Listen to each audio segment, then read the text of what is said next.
साल 9 मई को विजय दिवस मनाता है। ये दिन जर्मनी पर रूस के विजय का प्रतीक है। दूसरे विश्व युद्ध में रूस ने इसी दिन जर्मनी को पराजित किया था, जिसके बाद से हर साल रूस इस दिन को विजय दिवस के रूप में मनाता आ रहा है। 9 मई के दिन रूसी सेना अपने नए नए हथियारों को दिखाकर शक्ति प्रदर्शन करता है। रूस में ये दिन उतना खास होता है जैसा कि भारत में 26 जनवरी को गणतंत्र दिवस का दिन होता है। मुगल बादशाह शाहजहां द्वारा अपनी बेगम मुमताज महल की याद में बनाया गया मोहब्बत का अजीम शाहकार ताजमहल 9 मई के दिन ही बनकर पूरा हुआ था।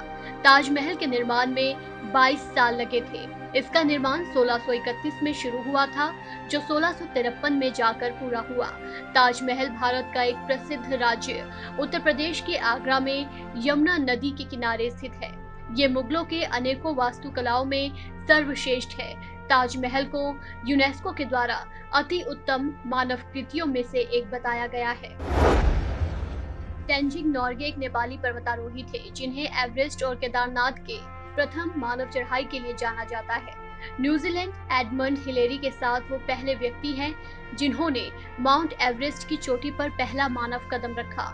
इसके पहले पर्वतारोहण के सिलसिले में वो चित्राल और नेपाल में रहे थे। नोर्गे को नोरके भी कहा जाता है। एक ब्रिटिश मिशन में शामिल होने के बाद उन्होंने कई एवरेस्ट मिशंस में हिस्सा लिया और आखिरकार 29 मई 1953 को 7वें प्रयास में माउंट एवरेस्ट की चोटी को फतह किया।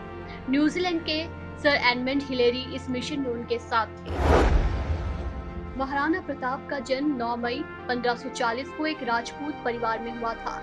भारतीय इतिहास के सबसे बड़े योद्धाओं में से एक माने जाने वाले महाराणा प्रताप 7 फीट 5 इंच लंबे थे।